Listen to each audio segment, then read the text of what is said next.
Aux États-Unis, les grands électeurs votent et devraient confirmer Donald Trump président du pays. Alors en règle générale, cette procédure n'est qu'une formalité, mais cette fois, des opposants à Donald Trump y voient une ultime chance de l'écarter du pouvoir.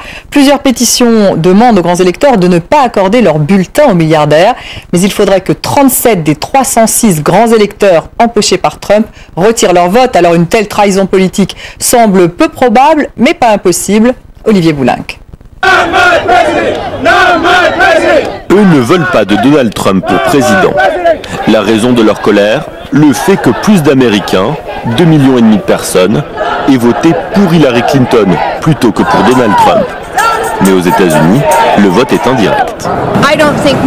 Je ne pense pas que mes droits soient entendus. Je pense que le collège électoral est archaïque et doit être revu.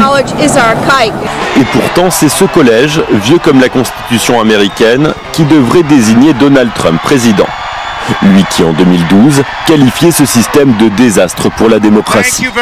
Ce lundi, dans chaque capitale d'État, les 538 grands électeurs se rendront dans leurs assemblées respectives pour confirmer ou non leur choix.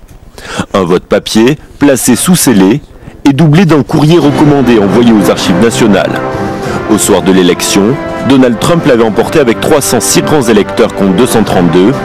Il faudrait que 37 républicains trahissent donc leur propre camp. Improbable pour ce professeur de sciences politiques. Il est peu probable que les grands électeurs changent d'avis car ce sont des gens sélectionnés, des gens loyaux, issus de chaque parti.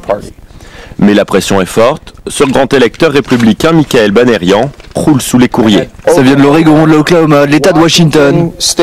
On l'exhorte à ne pas confirmer son vote pour Trump sous peine de représailles. J'ai reçu des menaces de mort, les gens m'ont même dit que je devrais mourir et me jeter sous une voiture pour rendre service à la société. Sauf que Michael Banerian n'a pas le choix. Dans le Michigan, comme sur ses États représentés en jaune, il est interdit de changer son vote. Jusqu'à présent, un seul représentant a annoncé qu'il ne respecterait pas le suffrage. Les bulletins ne seront dépouillés que le 6 janvier prochain. Si Donald Trump n'est pas confirmé, c'est un autre républicain, et non Hillary Clinton, qui serait élu.